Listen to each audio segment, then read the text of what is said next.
जमशेदपुर के गोविंदपुर थाना अंतर्गत अमलतास सिटी में बीती रात अज्ञात चोरों ने बैंक कर्मी अमित कुमार के घर में 6 लाख की नकदी और जेवरात की चोरी की घटना को अंजाम दिया है।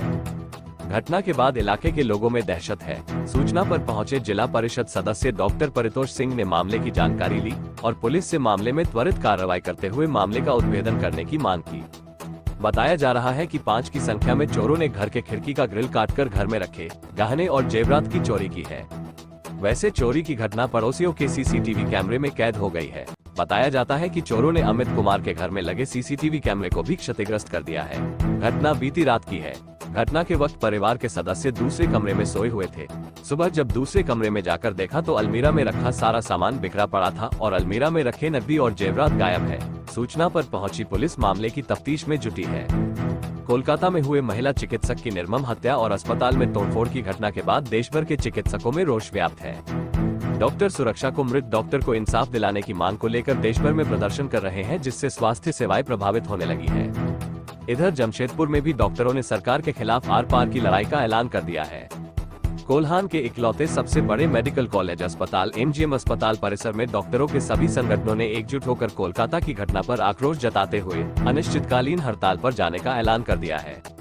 डॉक्टरों ने साफ कर दिया है कि जब तक उन्हें सुरक्षा और मृत डॉक्टर के परिजनों को इंसाफ नहीं मिलता है, वे काम पर वापस नहीं लौटेंगे।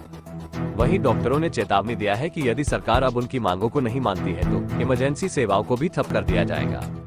फिलहाल इमरजेंसी सेवा जारी है। बता दें कि बीते 12 अगस्त को पश्चिम बंगाल की राजधानी कोलकाता स्थित आरजी कर मेडिकल कॉलेज हॉस्पिटल के कॉन्फ्रेंस रूम में प्रशिक्षु महिला चिकित्सक की दुष्कर्म के बाद निर्मम हत्या कर दी गई थी। इतना ही नहीं, आरोपियों ने भीड़ का सहारा लेकर साक्ष्य मिटाने के उद्देश्य से अस्पताल में तोड़फोड़ की घटना को भी अंजाम दिया है। बताया जाता है कि मामले में कोलकाता हाई कोर्ट ने संज्ञान लेते हुए सीबीआई जांच के आदेश दिए हैं। उसके बाद से ही देश भर के डॉक्टर में आक्रोश व्याप्त है। जमशेदपुर वन प्रमंडल को एक बड़ी सफलता हाथ लगी है, जहां गुप्त सूचना के आधार पर सोनारी थाना क्षेत्र में विभागीय पदाधिकारियों ने छापामारी कर लेपर्ड के छाल के साथ 3 लोगों को गिरफ्तार किया है। जमशेदपुर के डीएफओ शबा आलम अंसारी ने कहा, काफी दिनों से हम लोगों को सूचना मिल रही थी कि जमशेदपुर का एक व्यक्ति लेपर्ड के छाल के लेकर 10 करोड़ के साथ डील करने में लगा हुआ है। इस सूचना के आलोक में सोनारी थाना क्षेत्र में छापामारी कर लेपर्ड के छाल के साथ 3 लोगों को गिरफ्तार किया है। इस लेपर्ड की तस्करी में कई अन्य लोग भी शामिल है, जिनके गिरफ्तारी के लिए लगातार छापामारी की जा रही है। जमशेदपुर रेंज के रेंजर दिग्विजय सिंह ने बताया कि एक टीम बनाकर गढ़वा में भी वन विभाग के पदाधिकारी छापामारी कर रहे हैं। इस ग्रुप का में सरगना कौन है, उसकी गिरफ्तारी के लिए प्रयास कर रहे हैं। वहीं उन्होंने कहा कि इस तरीके से जानवरों की चल की तस्करी करने वाले को बख्शा नहीं जाएगा। झारखंड राज्य अवर वन सेवा संघ के बैनर तले झारखंड राज्य के तमाम वनरक्षी शुक्रवार से अनिश्चितकालीन हड़ताल पर चले गए हैं।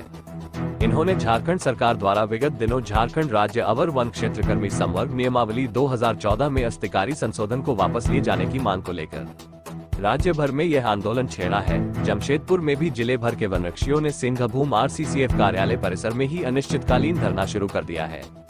संघ के संयुक्त मंत्री उमेश सिंह ने कहा कि राज्य भर के 1700 वनरक्षी हड़ताल सह धरने पर बैठे हैं।